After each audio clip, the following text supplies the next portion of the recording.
మీ పిల్లల భవిష్యత్తును దిశానిర్దేశం చేసే విద్యా మహోత్సవ్ Dream9 మీడియా ఆధ్వర్యంలో ఈ ఫిబ్రవరి 1న మన ఖమ్మంలో జరగనుంది.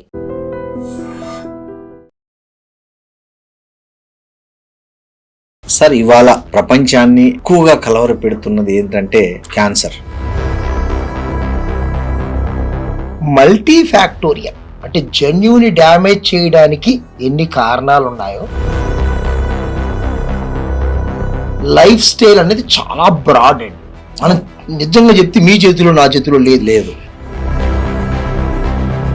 వరల్డ్ హెల్త్ ఆర్గనైజేషన్ ఒక స్లోగన్ ఇచ్చింది 90-70-90 అని. అసలు దాంట్లో ఇండియాకు ఎందుకు ప్లేస్మెంట్ లేదు? దీని వెనక ఏంటి అసలు కుట్రనా? ఇప్పుడు నెంబర్ 2 క్యాన్సర్ అండి ఇండియాలో, ఉమెన్ లో. అది మామూలు చిన్న చిన్న టౌన్ లో కూడా దొరుకుతుందండి వ్యాక్సిన్. ఇది మెట్రో సిటీలో ఉండే ఉమెన్ కు బ్రెస్ట్ క్యాన్సర్ ఎక్కువ విక్టిమ్స్ ఉంటున్నారు. ఎప్పుడైతే రోగానికి లక్షణం వచ్చిందో క్యాన్సర్ అడ్వాన్స్ కింద లెక్క. క్యాన్సర్ ను ఎవరైనా ఎలా కనిపెట్టాలండి? కొంతమంది సెలబ్రిటీస్ క్యాన్సర్ వచ్చింది, వాళ్ళు ఫైట్ చేసి విజేతల్లాగా నిలబడ్డారని మనం చెప్పుకుంటున్నాం. వాళ్ళలో ప్రముఖంగా మనం చెప్పుకునేది యువరాజ్ సింగ్.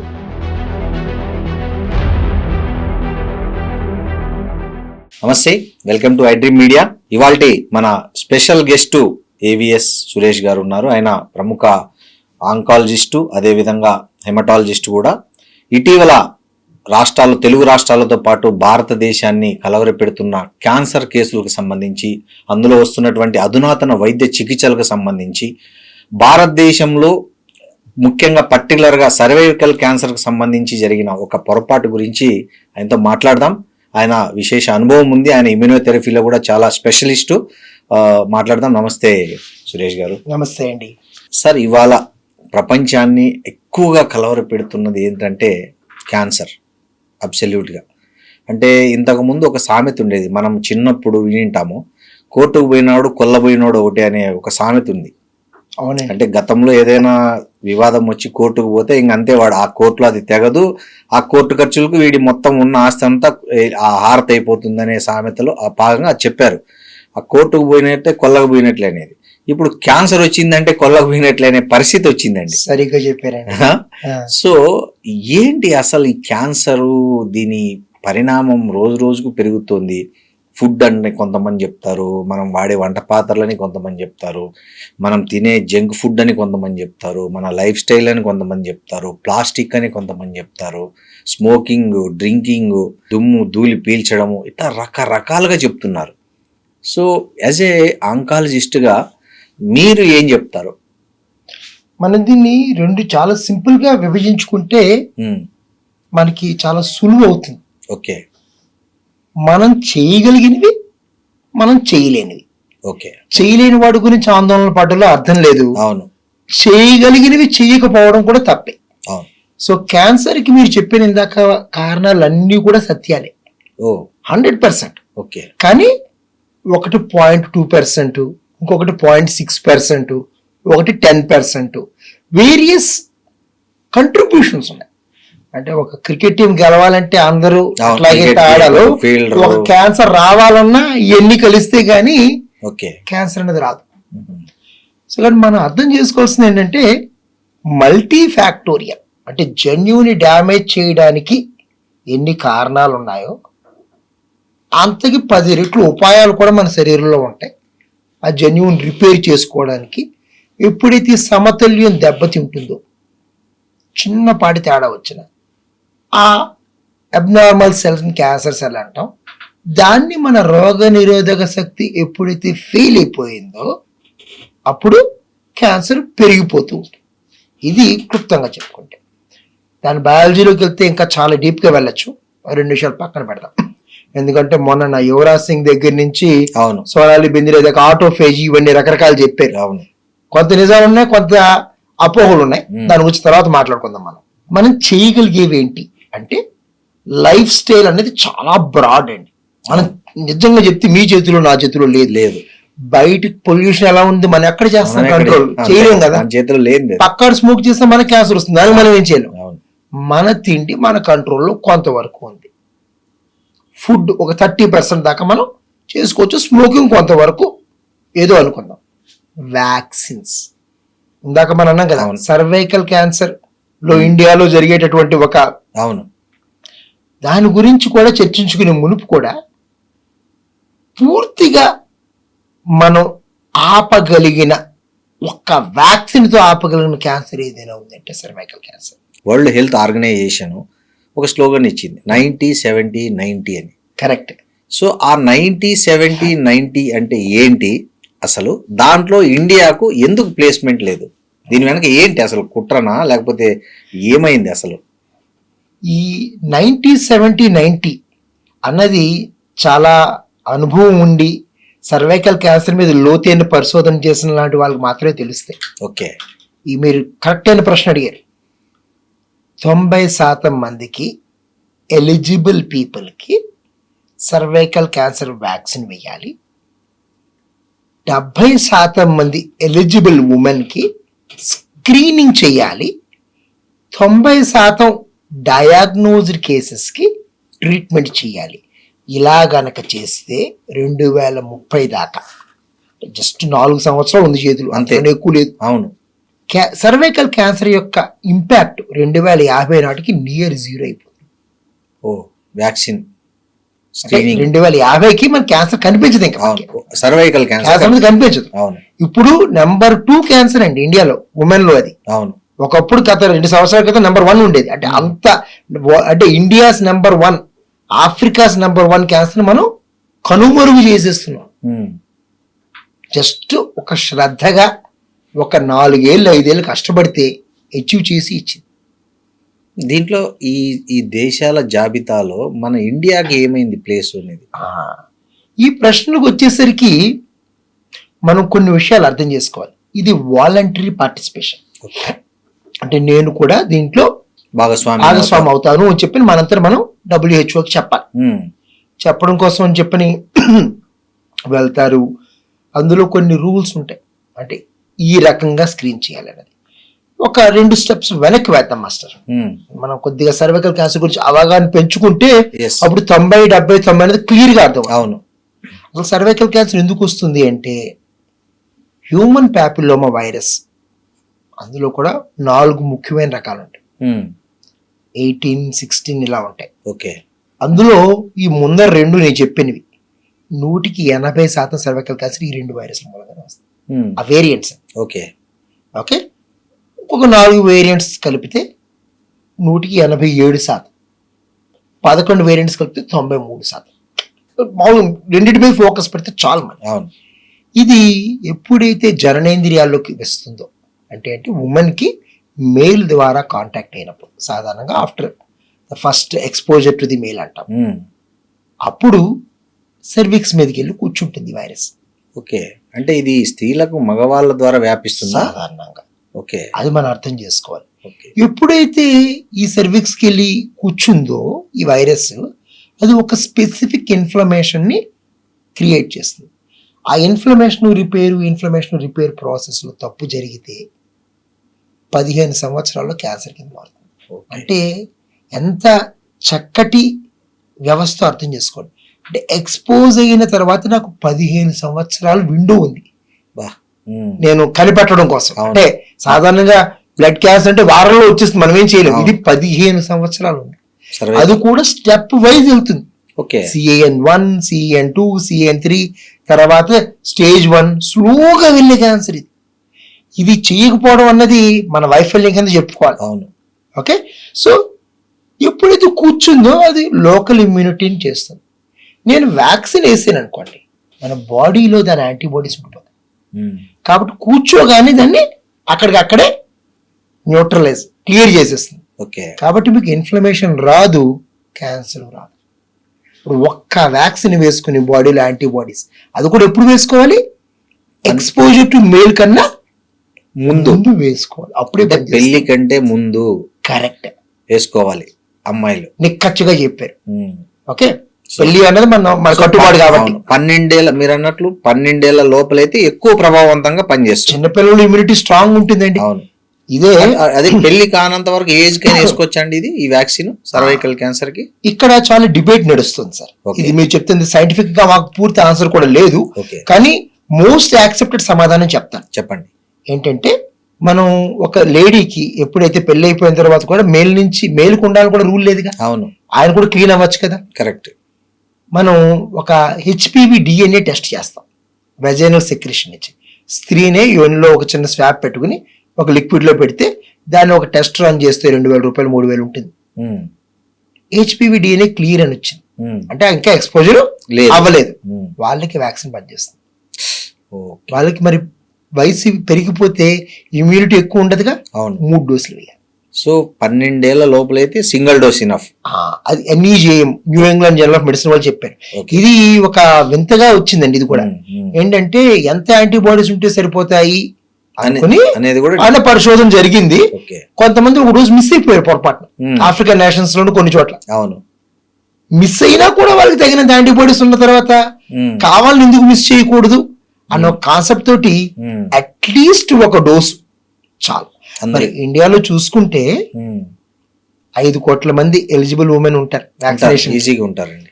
ఒక్కొక్క వ్యాక్సిన్ 10,000 రూపాయలు అన్నప్పుడు 50,000 కోట్లకి 25,000 కోట్లకి చాలా తేడా ఉంది కదా. చాలా తేడా. అంటే ఒక్కటి వేసినా చాలు అని చెప్పని గవర్నమెంట్ ని మేము రిక్వెస్ట్ చేసేటటువంటి ఈ దీనికి ఒక ఫౌండేషన్ దొరికింది. అంటే కాస్ట్ అన్నది సగానికి సగం తగ్గించేసాం.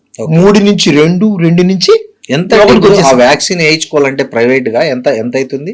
సుమారుగా 10,000 రూపాయల దాకా అవుతుంది ఒక డోసు. 2 డోసులు కలిపి 3 డోసులు 3 డోసులు అయితే 15,000-20,000 మధ్యలో అవుతుంది. అంటే 2 ఉంటాయి సార్, సర్వారిక్స్ అని ఒకటి, గార్డిసెల్ అని ఒకటి, 2 కమర్షియల్ వైబుల్ కంపెనీస్ ఉన్నాయి. ఇండియాలో కూడా సీరం ఇన్స్టిట్యూట్ వాళ్ళు కూడా చేశారండి. ప్రపంచానికి వ్యాక్సిన్ ఇచ్చేది మనం. అవును, ఇండియానే కదా సరఫరా చేసి, మనం వేసుకోలేకపోతున్నాం. కొంచెం బాధాకరంగా ఉంటుంది. అవును సార్. అంటే సార్ ఒకవేళ 12 ఏళ్ల లోపల వేయించుకోలేని పేరెంట్స్, ఏదో సమాచారం లేకనో అవగాహన లేకనో దీని మీద ఏవైనా భయాలుండో వేయించుకోలేని పేరెంట్స్ ఉంటారనుకో, వాళ్ళు ఇప్పుడు ఇమ్మీడియట్ గా చేయగలిగింది ఏం చేస్తే బెటర్? 12 ఏళ్ళ తర్వాత అయినా పెళ్లికి మునుపు ఎప్పుడైనా సరే 2 డోసులు వేసుకుంటే సరిపోతుంది. ఎవరి ఇయర్ ఒక డోసా? కాదు, 0-2 అంటే ఇప్పుడు వేసుకుని 2 నెలల తర్వాత ఇంకో డోస్ వేసుకుంటే అంతే సరిపోయింది. అంతే, ఇంక జీవితంలో అప్పుడు క్యాన్సర్ అన్నది, సర్వైకల్ క్యాన్సర్ అనేది రాదు. 99% గ్యారంటీ, అంతకన్నా గ్యారంటీ ఎవరిస్తారు సార్? చాలా అద్భుతం కదా. అవునండి. సో ఇప్పుడు మామూలు చిన్న టౌన్ లో కూడా దొరుకుతుందండి వ్యాక్సిన్? ఎక్కడైనా దొరుకుతుంది. చాలా స్వచ్ఛంద సంస్థలు మేము వచ్చి వేస్తా ఉంటున్నారు, ఫ్రీగా వేస్తా ఉంటారు. సో మన తెలుగు రాష్ట్రాల్లో ఏమైనా ఉన్నాయి అలాంటివి? ఉన్నాయండి. కొంత డాక్టర్ రఘునాథరావు గారు అని చెప్పని మా ప్రొఫెసర్ గారు నిమ్స్ లో ఆయన చేస్తున్నారు. ఇంకా 2-3 ఫౌండేషన్స్ అట్లా ఉన్నాయి. CC ఫౌండేషన్ చేస్తుంది, CR ఫౌండేషన్ అన్నది అమలాపురం ఏరియాలో చేస్తుంది. చాలా మంచి పనులు చేస్తున్నారు. అంటే ఈ పేరెంట్స్ ఆ ఫౌండేషన్ అప్రోచ్ కావాలండి, లేకపోతే వాళ్ళు ఐడెంటిఫై చేసి పిలుచుకుంటారా? మామూలుగా ఏంటంటే ఒక ఎడ్యుకేషనల్ డ్రైవ్ చేస్తారు సార్. ఓకే, ఒక స్కూల్కి వచ్చి సాధారణంగా 12 ఏళ్ళు 13 ఏళ్ళు అంటే 7 నుంచి 10వ తరగతి జరిగేవాళ్ళు. హై స్కూల్లో ఒక చిన్న మీటింగ్ పెట్టి, బాబు మనం వీళ్ళందరికీ స్త్రీలందరికీ వేద్దాం అనుకుంటున్నాం, మీకు ఓకేనా అంటే పేరెంట్స్ నుంచి అబ్జెక్షన్ లేకపోతే వేసేస్తారు. ఒక డోస్ వేసినా చాలా మా ఉద్దేశం. 2 డోస్ వేసుకుంటే ఇంకా మంచిది. అదే లేండి. ఇది మొదటి పార్ట్. ఓకే, మనం ఎందుకు పార్టిసిపేట్ చేయలేకపోయాం అంటే 90-70-90లో కుట్ర కోణం ఉందా అంటే, కుట్ర అన్నది చాలా పెద్ద పదం అవుతుందేమో, నిర్లక్ష్యం, అపోహ అన్నది జనాల్లో వచ్చేసింది సార్. గుజరాత్ లో కొన్ని మరణాలు జరిగాయి ఈ వ్యాక్సిన్ ట్రయల్ జరుగుతున్నప్పుడు. అది వ్యాక్సిన్ యొక్క దుష్ప్రభావం అని చెప్పి కొంతమంది అదే పనిగా పని కట్టుకుని మరి ప్రచారం చేశారు. తర్వాత పెద్ద ఇన్వెస్టిగేషన్ జరిగాయి. ఏమని దుష్ప్రచారం జరిగిందండి? సర్వైకల్ క్యాన్సర్ వ్యాక్సిన్ వేసుకున్నారు, మనిషి చచ్చిపోయిందని. 3 మరణాలు జరిగిన మాట వాస్తవం నాకు తెలిసినంత వరకు. అందులో 2 suicides related to love and other things. ఒకటి వేరే ఓరల్ కాంట్రాసెప్టివ్ పిల్ వేసుకోవడం మూలంగా. అంటే మనం కామెంట్ చేయడం సబబో కాదో తెలీదు, కానీ ఈ వ్యాక్సిన్ వేసేటప్పుడు ఒక ప్రశ్న అడుగుతాం, ఏమని, మీరు మేల్ కి ఎక్స్పోజర్ అయ్యారా? ఎందుకంటే అయితే పని చేయదుగా, మరి చేయదు. కరెక్టే కదా. అది అబద్ధం చెప్తే అది మ్యారేజ్ కాని వాళ్ళని అడగడం అనేది ఇందులో కొంచెం సెన్సిటివ్ ఇష్యూ అవడం మూలంగా అది అలాగా మిస్ హ్యాండిల్ జరిగింది. కానీ ఇది వ్యాక్సిన్ వల్ల కాదు. అవును, నీకు అర్థమైంది కదండి మీకు. వ్యాక్సిన్ వల్ల కాదని మనకి ఎందుకు తెలుస్తుంది అంటే తర్వాత చాలా మంది వేసుకున్నారు, హ్యాపీ. ఏం కాదు, ప్రపంచంలో ఇప్పటిదాకా సుమారుగా 20,000 200 crores దగ్గరికి వ్యాక్సిన్స్ వెళ్ళాయి అన్నది ఒక అంచనా. 20,000 లక్షలు అంటే 200 కోట్ల వ్యాక్సిన్స్ వేసుకున్నారు, ఏం కాలేదు. కొన్ని సంవత్సరాలుగా వేసుకుంటున్నాం, ఏం కాలేదు. సో ఈ అపోహ అన్నది, పిల్లలు పుట్టరు, డిప్రెషన్లోకి వెళ్ళిపోతారు, అడిగిన ప్రశ్న తప్పై ఉంటుంది. నేను ఖచ్చితంగా వాళ్ళతోటి సానుభూతిగా ఉన్నాను, అలా అడగకూడదేమో. అవును, కానీ వ్యాక్సిన్ వల్ల అయితే కాదు ఇది. కానీ ఆ ప్రాపగండా ఎంత స్ట్రాంగ్ అయిపోయిందంటే నిజంగా మనం నెంబర్ 1 ఉండాల్సిన వాళ్ళం లిస్ట్ లో లేము. అదేనండి మన భారతదేశానికి వచ్చింది. దురదృష్టం సార్. నిజానికంటే అబద్ధాన్ని ఎక్కువ నమ్ముతారు. సరిగ్గా చెప్పారు. సో అది చాలా ఇట్లాంటి కారణం అవుతుంది సార్. ఇప్పుడు మన ఇండియాలో కానీ తెలుగు రాష్ట్రాల్లో కానీ సర్వైకల్ క్యాన్సర్ వల్ల వచ్చిన వాళ్ళ పరిస్థితి ఏంటి, వాళ్ళు ఎట్లాంటి ఏ స్టేజ్ లో మీ దగ్గరికి వస్తుంటారు, జనరల్ గా వాళ్ళకి మీరు ఎలాంటి ట్రీట్మెంట్ ఆఫర్ చేస్తుంటారు? ఇప్పుడు ముందర 90 గురించి మనం చక్కగా విస్తారంగా మాట్లాడుకున్నాం. 70 గురించి. 70 అంటే డయాగ్నోస్ చేయాలి. ఓకే, మనం సర్వైకల్ క్యాన్సర్ ముందు అనుమానించాలి ఉందా లేదా. ఎవరికి చేయాలి? ప్రతి లేడీకి ఒక్కసారి HPV DNA టెస్ట్ చేసుకోవాలి. HPV DNA టెస్ట్ కనుక నెగిటివ్ వస్తే 10 ఏళ్ళ దాకా వాళ్ళకి రాదు. అంటే ఈ రోజు HPV వచ్చినా క్యాన్సర్ రావడానికి 10 ఏళ్ళు పడుతుంది. కాబట్టి 10 years దాకా ఇంకో టెస్ట్ కూడా చేయగలే. సో ఈ టెస్ట్లు ఓన్లీ ప్రైవేట్ లోనే ఉన్నాయా లేకపోతే ఎక్కడైనా గవర్నమెంట్ చోట్ల ఉన్నాయండి సార్? గవర్నమెంట్ లో కూడా ఉన్నాయా? హ్యాపీగా ఉన్నాయి సార్, గవర్నమెంట్ హాస్పిటల్స్ ఉన్నాయి సార్. ఓకే, ఒకవేళ HPV DNA పాజిటివ్ అయితే ప్యాప్ స్మియర్ చేసుకోవాలి, అది ఏటా చేయించుకోవాలి. ఎందుకంటే అప్పుడే కదా క్యాన్సర్ వచ్చి రిస్క్ ఉంటుంది. 15 ఏళ్ళ పాటు ప్యాప్ స్మియర్ క్లియర్ గా వచ్చేయంటే ఇంకా మనకి రానట్లే. అంటే ఒక్కసారి చేసుకుని నెగిటివ్ అయినా పాజిటివ్ అయినా మనం డయాగ్నోస్ చేయొచ్చు. డయాగ్నోసిస్ ఎలా చేస్తాం? బయాప్సీ ద్వారా చేస్తాం. మనకి 2 పెద్ద ఆర్గనైజేషన్స్ ఉన్నాయి సార్. వికాస తరంగిణి అంటారు. వాళ్ళు దగ్గరగా 3 లక్షల మందికి ఏది ప్రతి ఏటా ప్యాప్స్మియర్ చేస్తున్నారు. ఓకే, ప్యాప్స్మియర్ కాదు, visual inspection with acetic acid అంటారు. సర్వైకల్ క్యాన్సర్ స్క్రీనింగ్ చాలా బాగా చేస్తున్నారు. 1000 రూపాయలతో చిన్న కెమెరా కనుక్కున్నారు సార్. అది పెట్టి చూసి అసలు క్యాన్సర్ ఉందో లేదు ఇమేజ్ అనలిటిక్స్ ద్వారా చేసుకుంటున్నారు. కొంతమంది ఆర్టిఫిషియల్ ఇంటెలిజెన్స్ ద్వారా కూడా చేస్తున్నారు, AI ద్వారా కూడా. కైనా ఇలాంటివి బాగున్నాయి. కానీ ఇడిచి ఆ తపన, ఆ స్క్రీనింగ్, ఆ పెర్సిస్టెన్స్ అంటే మాటికి వెళ్ళి చేయడం అనేది చాలా ఇంపార్టెంట్. ఒక్కసారి డయాగ్నోజ్ అయ్యింది, స్టేజ్ 1కి సర్జరీ, స్టేజ్ 1 దాటితే రేడియోథెరపీ, కీమోథెరపీ. ఓకే, ఇక్కడ రేడియోథెరపీ, కీమోథెరపీ అనేది మనం ఏదైతే చెప్తున్నామో స్టేజ్ 2 దాటిన వాళ్ళందరికీ కూడా మనకి కంపల్సరీగా రేడియోథెరపీ, కీమోథెరపీ ఇవ్వాలి. స్టేజ్ పెరిగే కొద్ది క్యూర్ తక్కువ అవుతుంది, ఎర్లీగా అయితే క్యూర్ ఎక్కువ అవుతుంది. బ్రాకీ థెరపీ అంటాం. అంటే ఏంటి? బర్త్ కెనాల్ ఏదైతే ఉంటుందో ఆ బర్త్ కెనాల్ నుంచి కొన్ని రేడియోథెరపీ అక్కడ దగ్గరగా వెళ్ళి పెడతాం. బ్రాకీ అంటే దగ్గర, థెరపీ అంటే టెలి అంటే దూరంగా ఇచ్చే థెరపీ, టెలిథెరపీ 2 చేయాలి. ఓకే, ఈ 2 చేసే సమయంలో కొంత ఇబ్బందులు అవుతారు లేడీస్ ముఖ్యంగా. అంటే వాళ్ళకు అంటే ఎలాంటి ఇబ్బందులు ఉంటాయి సార్ ఈ స్టేజ్ లో? వాళ్ళకి ఏమవుతుందంటే ఎప్పుడైతే సర్వైకల్ క్యాన్సర్, పాత టెక్నాలజీ అయితే చాలా ఎక్కువ ఉండేది. ఎందుకంటే ఇది యూరిన్ బ్లాడర్ ఉంటుంది, ఇక్కడ యూట్రస్, సర్విక్స్ ఉంటాయి, వెనకాల రెక్టమ్ ఉంటుంది. ఈ 3 ఒకదాని పక్కన ఒకటి పక్కన ఉంటాయి. ఎప్పుడైతే సర్వైకల్ క్యాన్సర్కి నేను రేడియోథెరపీ కిరణాలు ఇచ్చానో కొన్ని కిరణాలు బ్లాడర్ని టచ్ చేస్తాయి. సో బ్లాడర్ షింక్ అయిపోతే మాటికి యూరిన్ వెళ్ళాల్సి వస్తుంది, బ్లడ్ వస్తుంటుంది. రెక్టమ్ మోషన్కి వెళ్ళడం చాలా పెయిన్ఫుల్గా ఉంటుంది, బ్లడ్ కూడా రావచ్చు. ఇప్పుడు కొత్త ప్లానింగ్ టెక్నిక్స్ ద్వారా ఈ అవకాశాలు తక్కువ ఉన్నాయి, కానీ 0 అయితే అవ్వలేదు కాదు. అంటే ప్రాబ్లం మేజర్గా ఏమొస్తుంది? వెజైనాలో ఎక్కడైతే ఇస్తాం అది ష్రింక్ అయిపోతుంది. వెజైనా ష్రింక్ అయిపోతే మెన్స్ట్రువల్ సైకిల్ వచ్చే బ్లడ్ దగ్గర నుంచి పార్ట్నర్తో ఉన్న ఫ్యామిలీ లైఫ్ ద్వారా ప్రతిదీ ఇబ్బందే పాపం. సో దీనివల్ల కొన్ని విడాకులు కూడా అవుతున్నాయి అంటున్నారు, నిజమేనా? ఇట్లాంటి ట్రీట్మెంట్ తీసుకున్న లేడీస్ పట్ల భర్తలు కొంచెం తర్వాత వాళ్ళ బిహేవియర్ లో మార్పులు రావడము ఇవన్నీ అంటే కరెక్టేనా మీ స్టడీలో? అంటే నిజమేనండి. అవునా? అంటే ఒక తప్పు ఒప్పుకోవాలన్నమాట. ఇక్కడ మేము వైద్యంలో నేర్చుకునేటప్పుడు క్యాన్సర్ క్యూర్ అయిపోతుందని చెప్పి ఎంత ఆనందపడతామో, క్యూర్ అయిన తర్వాత మనిషి ఎంత బాగుంటాడు అన్న దాని గురించి ఉన్న పూర్తి అవగాహన, ఇంకా ట్రైనింగ్లో ఎంతో చిన్న గ్యాప్ ఉందన్నది అనిపిస్తూ ఉంటుంది నాకు. ఓకే. ప్రాపర్గా మంచి అంటే నార్మల్ లైఫ్ క్యూర్ అయిపోతే మనం ఎక్స్పెక్ట్ నార్మల్ లైఫ్ చేయాలి. అవును. అది ఏది నార్మల్ అన్న డెఫినేషన్ మనం కొన్ని ప్రాబ్లమ్స్ కూడా నార్మల్ లిస్ట్లోకి వేసేస్తాం. ఇది నా స్వయంగా అనుభవం అండి. ఒక చిన్న ఇన్సిడెంట్ చెప్తాను. చెప్పండి. రియల్ లైఫ్లో జరిగింది. వెరీ వెల్ ఎడ్యుకేటెడ్, చక్కటి ఎడ్యుకేషన్ ఉన్న వాళ్ళు, very highly professional person, respected in the society. ఒక లేడీ సర్వైకల్ స్క్రీనింగ్ రెగ్యులర్గా చేయించుకుంటారు. అరౌండ్ mid-40s ఉంటారు. Early or mid-40s. Early cancer వచ్చిందని తెలిసింది, వచ్చారు, ప్యాప్స్మేర్ చేయించుకున్నారు. రేడియోథెరపీ పెడితే క్యూర్ అవుతుందని చెప్పాము. ఇలా బ్లాడర్లో సైడ్ ఎఫెక్ట్లు వస్తాయని చెప్పాము, రెక్టంలో సైడ్ ఎఫెక్ట్లు వస్తాయని చెప్పాము, కీమోథెరపీ కొద్దిగా నాజియా ఉంటుంది, వాటికి ఏం మెడిసిన్ ఇస్తామని చెప్పాము. ట్రీట్మెంట్ చేశాం. ఎప్పటికి తగ్గుతుందంటే ఒక 3-4 నెలల్లో సెట్ అవుతాయని చెప్పన్నాం.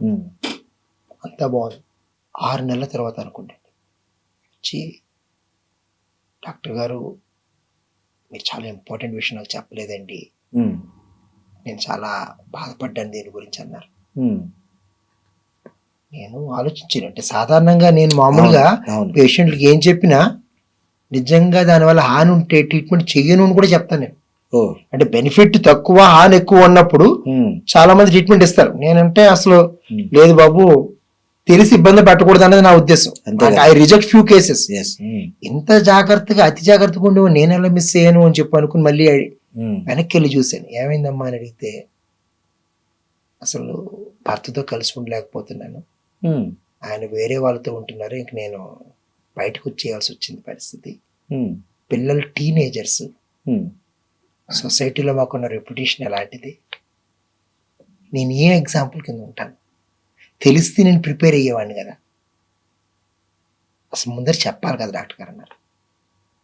ఫైబ్రోసిస్ వస్తుంది తెలుసమ్మా, కానీ ఇప్పటిదాకా ఏ లేడీ కూడా గత 20-22 సంవత్సరాలుగా నేను ఉన్నాను, కానీ ఇంత ఇంపాక్ట్ ఉంటుందని నాకు తెలియదు. జరిగి కొన్ని సంవత్సరాలు అవుతుంది అసలు తెలియదు అని చెప్పి చాలా బాధపడ్డా. అప్పుడు ఏంటి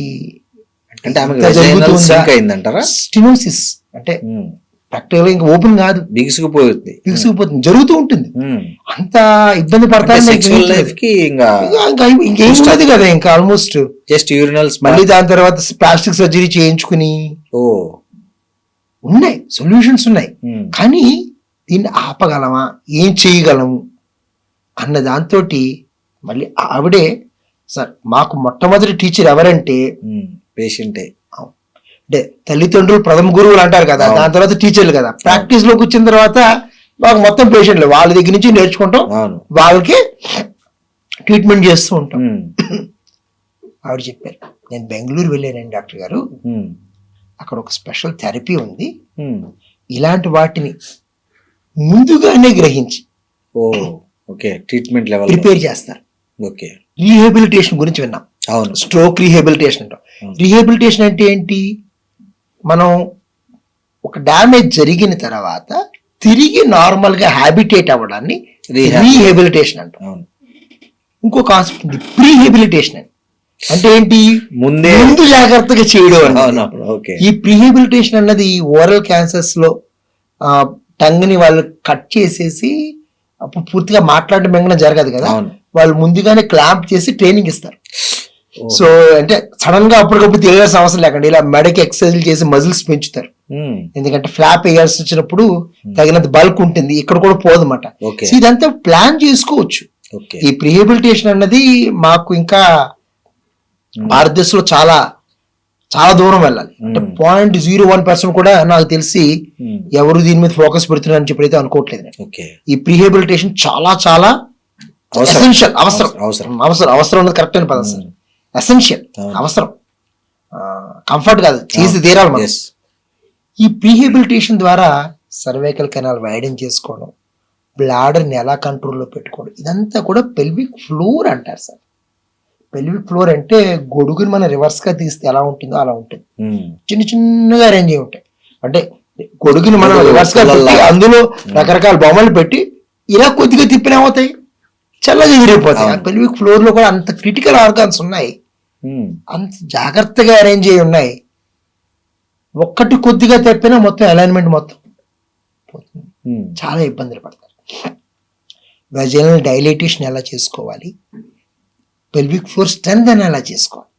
అంటే స్ట్రెంత్ చేసుకుంటే ఫైబ్రోసిస్ మనం మన పాటికి మనం ఫ్లెక్సిబుల్ చేసి లాక్కోవచ్చు. రెక్టమ్ కూడా మనం కంట్రోల్లో పెట్టుకోవచ్చు. ఇవన్నీ కూడా మనకి పెల్విక్ ఫ్లోర్ లో చాలా చాలా క్రిటికల్ అన్నమాట. ఎక్సర్సైజెస్ అవన్నీ అందరికీ తెలియవు, అందరూ చెప్పలేరు కూడా. సార్ నాకు తెలుసు అంటే నాకు కూడా తెలియదు. మేము ఆధారపడతాం ఎవరి మీద, ఈ పెల్విక్ ఫ్లోర్ ఎక్స్పర్ట్స్ మీద. ఆవిడ చెప్పి డాక్టర్ నెక్స్ట్ టైం నుంచి మీరు చేయండి అన్న తర్వాత మరుక్షణం నేను చేసింది ఏంటంటే ప్రతిరోజు సాయంత్రం ఒక అరగంట కూర్చుని ఎవరెవరైతే సర్వైకల్ క్యాన్సర్ పేషెంట్స్ ట్రీట్మెంట్ చేసామో వాళ్ళ పరిస్థితులు ఎలా ఉన్నాయి, ఎందుకంటే మనకి తెలిసిన తర్వాత మనం చేసుకునేది. అందరికీ ఫోన్లు చేస్తే టు అవర్ సర్ప్రైజ్ 70% మందికి ఉందండి ఇది. ఫ్యామిలీలో చిన్న పెద్ద పక్కన పెడతాం, అదే అంటే పూర్తి ఫైబ్రోసిస్ తర్వాత ఈ క్యాన్సర్ నుంచి కోలుకున్నామనే ఆనందం కూడా వాళ్ళకి లేకుండా అయిపోతుంది. అంతే కదండి, అంతే కదా. భర్త దూరం అయితే ఈ రీజన్ వల్ల సెక్సువల్ లైఫ్ దెబ్బతిని అది లేనప్పుడు వచ్చాక మనశ్శాంతి కోల్పోతారు ఎవరైనా. ఇది 100% మంది అంటే కొంచెం అవ్వచ్చు, ఎక్కువ అవ్వచ్చు. అవును. అప్పుడు అనిపించింది సరే వాళ్ళందరినీ మళ్ళీ తిరిగి ఎవరైతే ఉన్నారో వాళ్ళకి కనెక్ట్ చేసిన తర్వాత కొంతవరకు అమ్మయ్య అంటే సార్ తెలిసి ఎవరు మనం తప్పు చెయ్యం. అవును, తెలుసుకున్న తర్వాత దానికి సొల్యూషన్ ఉందని తెలిసిన తర్వాత చేయాలి. సో ఇప్పుడు ఈ మధ్య చేస్తున్నాము. కానీ ఈ పెల్విక్ ఫ్లోర్ థెరపీ అన్నది ఇప్పుడు మనకి తెలిసింది, కానీ ఇంకా జనాలకి ఇంకా చాలా మంది తెలియదు, ఎవరికి తెలియదు. ఇప్పుడు మీరు చెప్తే నాకు ఫస్ట్ టైం తెలిసిందండి, ఆనెస్ట్ గా చెప్తున్నా. ఓకే అండి, రీహాబిటేషన్ ఉందనేది నాకు తెలియదు. ఇప్పుడు మీరు చెప్తుంటేనే తెలుస్తుంది నాకు కూడా. ఐ మీన్ అంతే కదండి, ఇప్పుడు ఎవరైనా చెప్తేనే కదండి మనకు తెలుస్తుంది.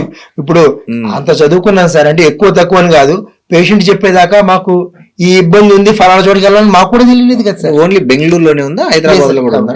హైదరాబాద్ లోను ఇంకా కొద్దిగా సైన్స్ అన్నది గత 5-6 ఏళ్ళుగా బాగా డీప్ గా డెవలప్ అయ్యింది. హైదరాబాద్ లో ఇట్లాంటి సెంటర్స్ ఎక్కడ ఉన్నాయి సార్ అంటే పెల్విక్ ఫ్లోర్ థెరపీస్ అని చెప్పి మీరు స్పెసిఫిక్ గా అడిగితే మీకు మంచి మంచి సెంటర్స్ 2-3 ఉన్నాయి, చేస్తున్నారు. They are doing very good job. అంటే రెక్టల్ సర్జరీ మేల్స్ లో కూడా మనం మోషన్ ఆపుకోలేం. అవును, ఒక వయసు దాటిన తర్వాత యూరిన్ కంట్రోల్ ఉండదు. అవును, ఇన్కాంటినెన్స్ అంటారు. సార్ చిన్న మాట చెప్తాను, ఈ పెల్విక్ ఫ్లోర్ థెరపీలోనే వేరే పేషెంట్కి ట్రీట్ చేస్తున్నాను నేను. అప్పుడే ఏదో ఈ డిస్కషన్లో పెల్విక్ ఫ్లోర్ థెరపీ అంటూ వచ్చింది. ఆ డాక్టర్ గారు చెప్తే మేము ఇదే కాదు సార్ యూరినరీ ఇన్కాంటినెన్స్ కూడా ట్రీట్ చేస్తాం అన్నప్పుడు భార్యాభర్త ఎల్డర్లీ కపుల్ వచ్చినప్పుడు వాళ్ళు అంటున్నారు అన్నమాట, ఈయన అసలు మాట వినరండి, నాకా కొద్దిగా ఏజ్ పెరుగుతుంది కాబట్టి వాష్రూమ్కి వెళ్ళొచ్చేలోపు మంచం మించి పడిపోతున్నారు, రాత్రి 7 సార్లు వెళ్లాల్సి వస్తుందని భార్య చెప్తుంది. అప్పుడు మాటల్లో అన్నమాట ఏంటంటే, అమ్మా మీకు పెల్విక్ ఫ్లోర్ థెరపీ అని ఒకటి ఉంది, మీకు ఏమైనా ఒకసారి ట్రై చేస్తారా అని అడిగాను. టు అవర్ సర్ప్రైజ్ 2-3 సార్లు మాత్రమే వెళ్తున్నట్ట. She able to take care therapy తర్వాత. అంటే నేను పేషెంట్ ట్రీట్మెంట్ కోసం వస్తే అటెండెంట్ ద్వారా తెలిసిన విషయం అన్నమాట. ఇంకా మంచి విషయం ఏంటంటే ఆవిడ ఆనందం. సార్ ఒకప్పుడు టెంపుల్కి వెళ్తే డైపరీస్కి వెళ్ళాల్సి వచ్చేది, అక్కడ ఏముందో నాకు కూడా తెలుసు, చాలా ఇబ్బందిగా ఉండేది. గంట సేపు ప్రశాంతంగా టెంపుల్ ఏమీ లేకుండా ఉండగలిగాను సార్, చాలా ఈ జన్మకన్నారు సాటిస్ఫాక్షన్. అది అంటే కొన్ని రియల్ లైఫ్ ఇన్సిడెంట్స్ ఆ ప్రాబ్లం యొక్క ఇంపాక్ట్ ని చెప్తే సార్. అంటే అది చిన్నదే అవ్వచ్చు, కానీ దాని ఇంపాక్ట్ వాళ్ళకి ఏ రకంగా పెర్సీవ్ చేసుకుంటారన్నది చాలా ఇంపార్టెంట్ అవుతుందండి. సో 70 అయిపోయింది, నెక్స్ట్ 90 ట్రీట్మెంట్ ఏ రకంగా క్యూర్ చేయాలి. ఓకే, దానికి రేడియోథెరపీ ఎలా చేసుకోవాలి, దానికి లేటెస్ట్ టెక్నాలజీ ఇప్పుడు మనకి ఆర్టిఫిషియల్ ఇంటెలిజెన్స్ ఇథోస్ అని చెప్పిన మిషన్స్ మనకి హైదరాబాద్ లో 2 ఉన్నాయి. ఓకే అంటే సర్విక్స్ కొద్దిగా ఇంచు కదిలినా అటు కదిలినా మిషన్ అదే చూసుకుని కరెక్ట్ చేసేసుకుంటాం. ఏ టెక్నాలజీ చక్కగా మంచి కాస్ట్లీ అంటారా ఇదేమన్నా? 5 నుంచి 7 లక్షల మధ్యలో ఉంటుంది సార్ ట్రీట్మెంట్. మామూలు రేడియోథెరపీ 2 నుంచి 3 లక్షల మధ్యలో ఉంటుంది. ఎక్స్పెన్సివ్ అన్నది కరెక్టే, కానీ ఓ. మీకు దాని రిజల్ట్స్ కూడా appropriate గా ఉంటాయి. ఇన్సూరెన్స్ ఉంటుందా అండి క్యాన్సర్ ఇట్లాంటి ఉంటుంది సార్. దీనికి? ఇది ఓకే ఖచ్చితంగా ఇన్సూరెన్స్ వస్తుంది సార్, ఓకే వస్తుంది. అంటే నేను రేడియేషన్ ఆంకాలజిస్ట్ కాదు, అవును. కానీ ఇన్సూరెన్స్ అయితే మాత్రం ఖచ్చితంగా కవర్ అవుతుంది. సో ఈ ట్రీట్మెంట్ లో భాగంగా మీరు చేసుకున్న తర్వాత రీహాబిలిటేషన్ కంపల్సరీగా చేసుకోవాలి సార్. ఉమ్, మనం ఖచ్చితంగా గమనించి మనం చేసుకోవాల్సింది అంటే ప్రతి ఒక్క స్త్రీకి ఉమ్, ఒక హక్కు, ఒక డిగ్నిఫైడ్ లైఫ్.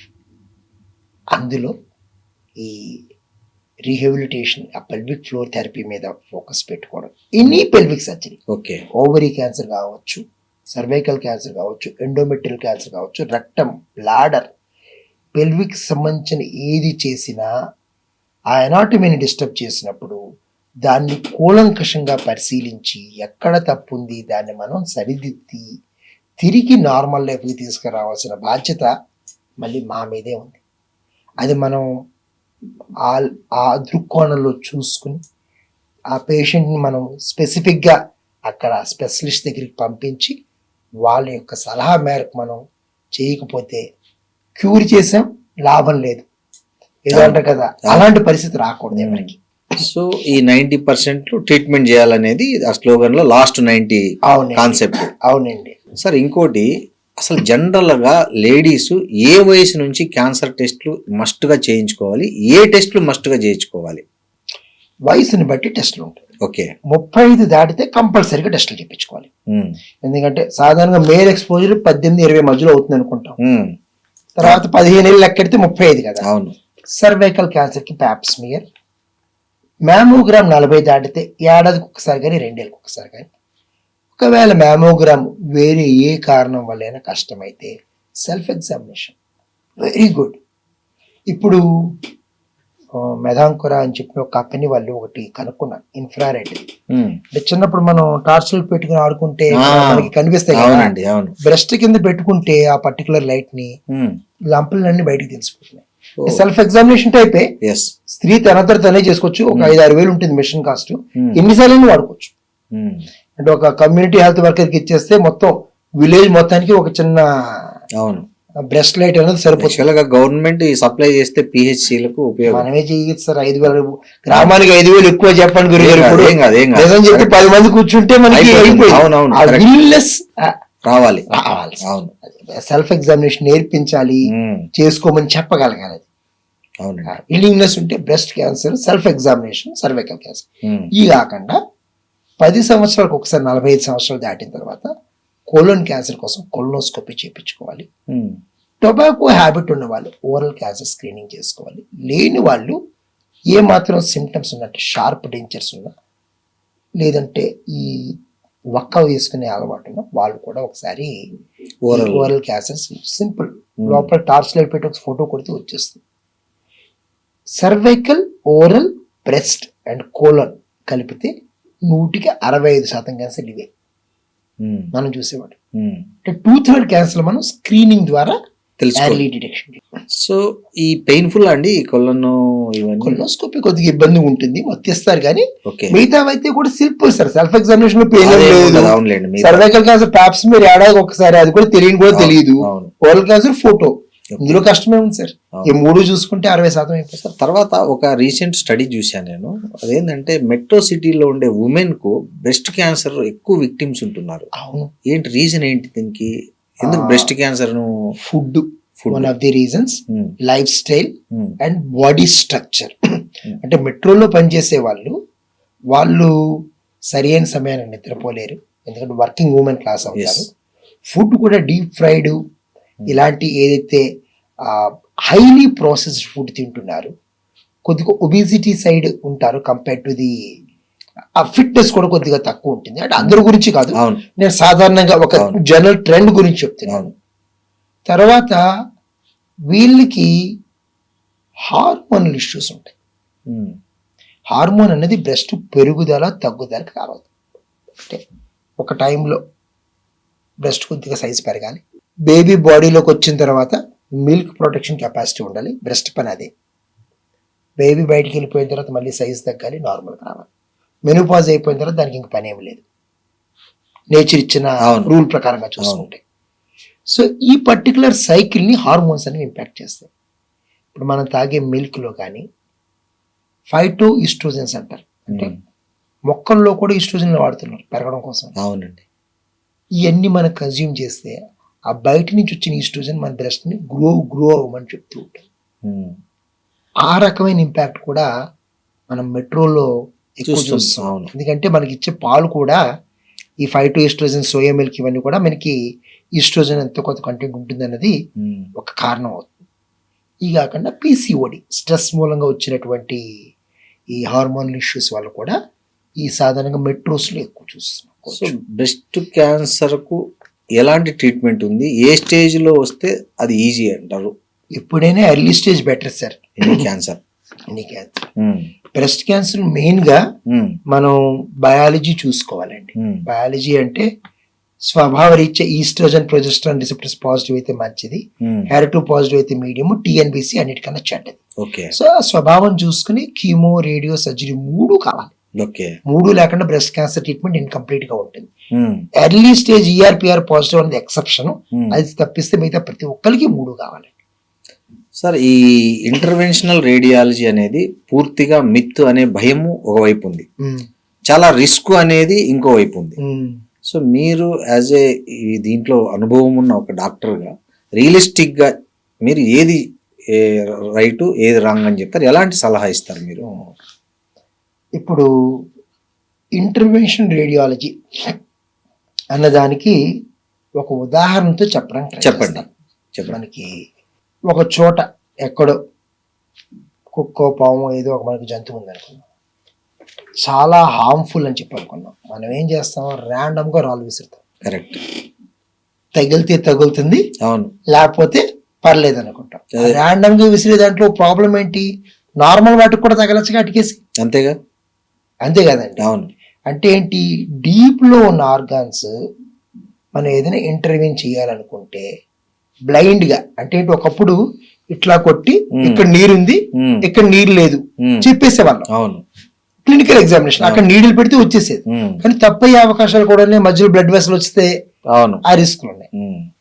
ఇప్పుడు ఇండైరెక్ట్ విజన్ అంటే ఏంటి, అల్ట్రాసౌండ్, MRI, CT చూసుకుని దాని ద్వారా నీడిల్ కరెక్ట్ గా వేటికి డ్యామేజ్ అవ్వకుండా పెట్టడం, ఇది ఇంటర్వెన్షన్. రేడియాలజీ సాయం తీసుకుంటున్నాం, మంచిదేగా. మంచిదే. కానీ ఆర్గ్యూ చేసే వాళ్ళు ఏమంటారు, ఒకప్పుడు కూడా చేసేవాళ్ళం కదా, ఇప్పుడు ఎందుకు సోకులు ఎక్కువయ్యా, ఇలాంటివి అంటూ ఉంటారు. అంటే రిస్క్ కేసుల్లో కంపల్సరీగా అండర్ గైడెన్స్, అంటే ఏంటి, స్నైపర్ టైప్, అవును, బ్లైండ్ గా కాల్చకుండా చూసి దాన్ని స్పెసిఫిక్ గా చేసుకునే. అవును, okay. Direct vision and palpatory method అన్నారు అనుకోండి, అంటే డైరెక్ట్ గా పట్టుకుని అటాక్ చేయడం. అవును. సో ఇది కూడా కుదురుతుంది. ఇంటర్వెన్షన్ రేడియాలజీలో డయాగ్నోస్టిక్స్, థెరపెటిక్స్ అని 2 ఉంటాయి. ఇది జబ్బు ఉందా లేదా బయాప్సీల కోసం, వాటి కోసం స్టాండర్డ్, అది పెద్ద రిస్క్ కాదు. థెరపెటిక్ లో చాలా అపోహలు ఉన్నాయి. ఒక నీడిల్ పెట్టి దాని చుట్టూ రేడియో వేవ్స్ ఇస్తే క్యాన్సర్ తగ్గిపోతుంది. ఇంటర్వెన్షన్ రేడియాలజిస్ట్ ఏమనుకుంటారు, నేను తగ్గించేసాను అనుకుంటారు. కానీ ఆ ఏరియాలో తగ్గుతుంది, అక్కడి నుంచి మళ్ళీ చాలా చెరువుగా పాకచ్చుగా. అంతేగా. ఈ కమ్యూనికేషన్ గ్యాప్ ఏంటి, చూడండి తగ్గిపోయింది అంటారు, మళ్ళీ 6 నెలల తర్వాత వెనక్కి వస్తే ఎలా తగ్గిపోయింది నాకైతే ఎలా వచ్చింది అంటారు. అక్కడ కంట్రోల్ ఆఫ్ ది డిసీజ్ అన్న దాంట్లో intervention radiology is good. Okay. Cure of the disease intervention radiology ఈ రోజు దాకా ఆ ప్లేస్ కి వెళ్ళలేదు. ఇప్పటిదాకా లోకల్ డిసీజ్ కంట్రోల్ దాకా మాత్రమే ఇంటర్వెన్షన్ రేడియాలజీ క్యాన్సర్ లో లిమిట్ అయ్యింది. టేస్ అండ్ టేర్ అంటాం, అంటే ఇక్కడ క్యాన్సర్ ఉంది, డైరెక్ట్ గా నేను నా నీడిల్ ని బ్లడ్ వెసల్ నుంచి తీసుకెళ్లి క్యాన్సర్ కి జస్ట్ ముందర పెట్టి అక్కడ ఫైర్ చేస్తాను, దానికి బ్లడ్ సప్లై ఆపేస్తాను, జల్లు వేసేసి సీల్ చేస్తే క్యాన్సర్ బ్లడ్ సప్లై ఉండదు. బ్లడ్ లేకపోతే క్యాన్సర్ సర్వైవ్ కాదు. అవును, అంతే. సర్వైవ్ కాకపోయేసరికి దీన్ని టేస్ అండ్ టేర్ టెక్నిక్స్ అంటారు, లివర్ క్యాన్సర్ లో వాడుతున్నారు. ఇక్కడ కూడా మళ్ళీ అదే class, it is not curative, it will control disease locally in a reasonable manner. అక్కడ దాకా క్లెయిమ్ ఉంటే అద్భుతం, అంతకు మించి ఏం క్లెయిమ్ చేసినా కొంచెం రిస్క్ అనుకోవచ్చు.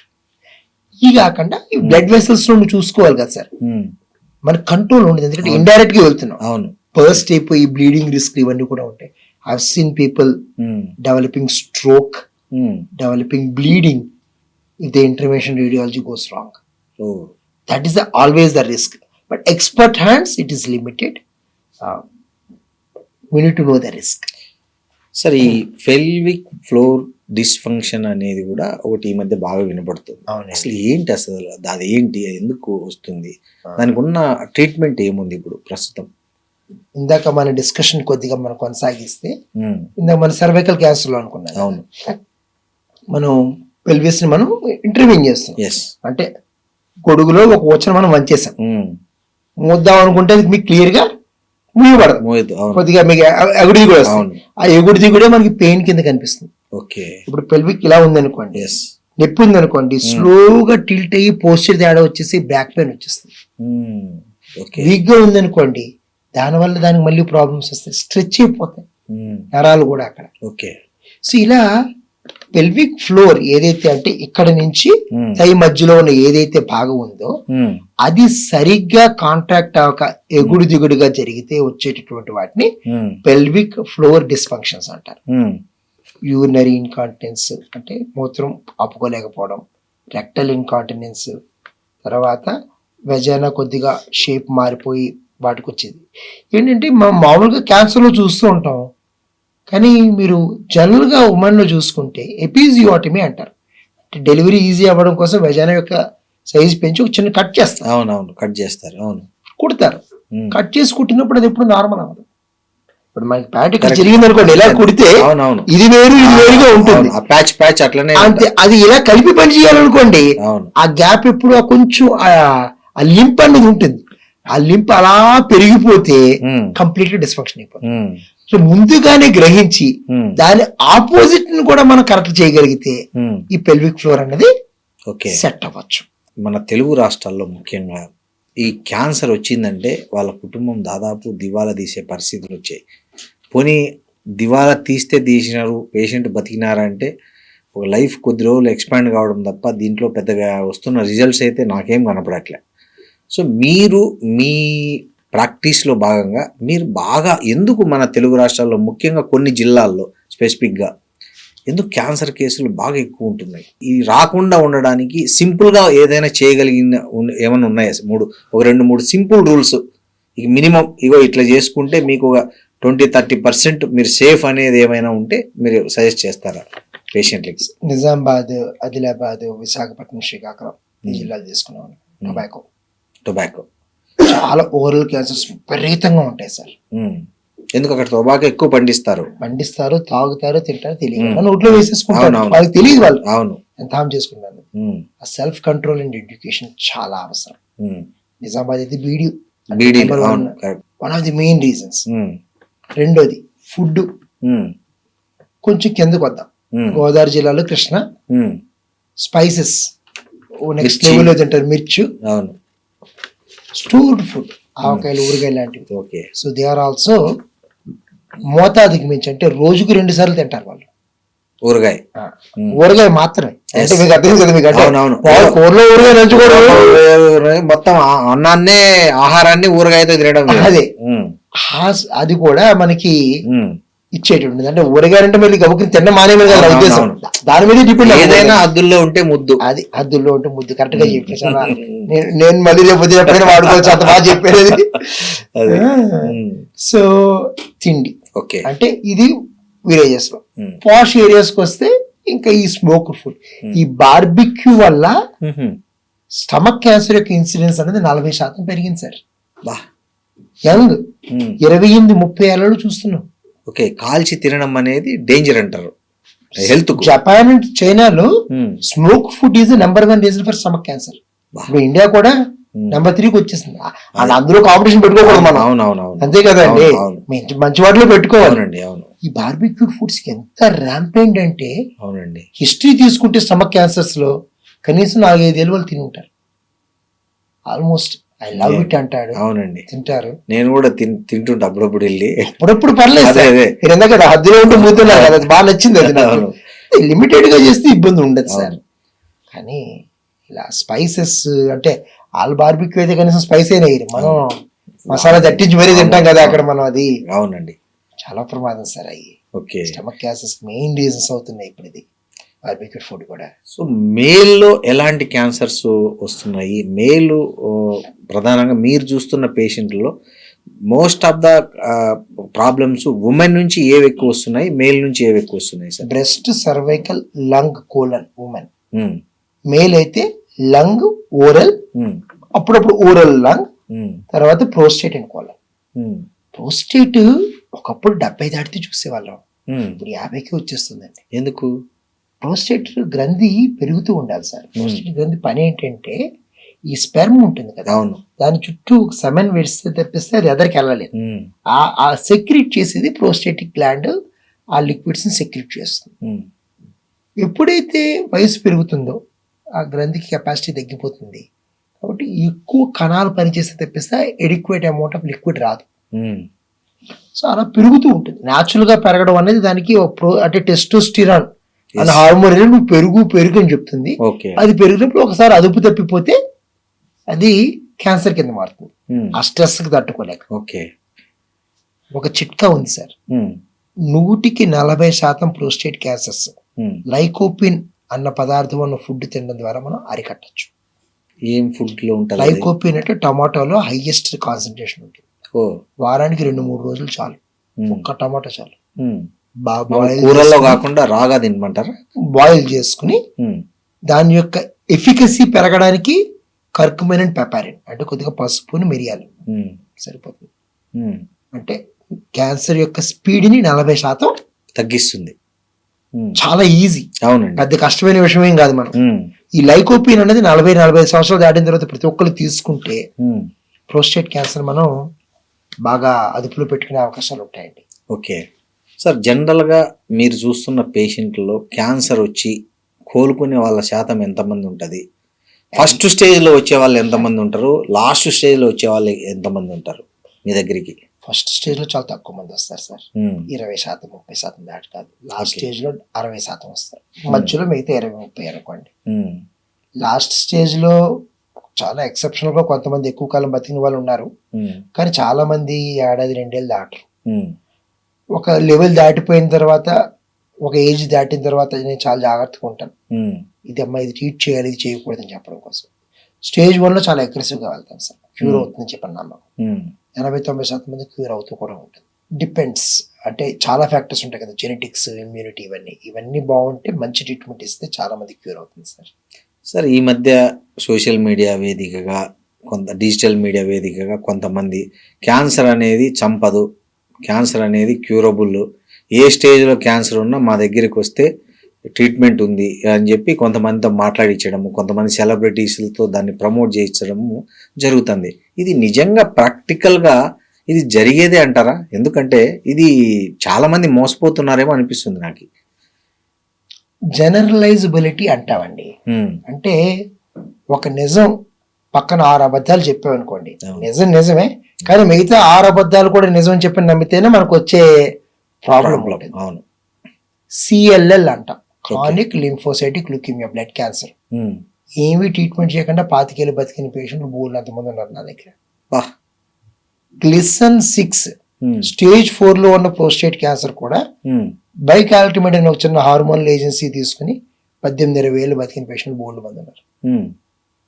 నేను దాన్ని ఎగ్జాంపుల్ కింద తీసుకొచ్చి ప్రోస్టేట్ క్యాన్సర్ని సాలిడ్ ట్యూమర్లో కూడా నేను ఒక్క టాబ్లెట్ వాడి పేషెంట్ని 18 ఏళ్ళు బతికించంటే నేను నిజమే చెప్పాను.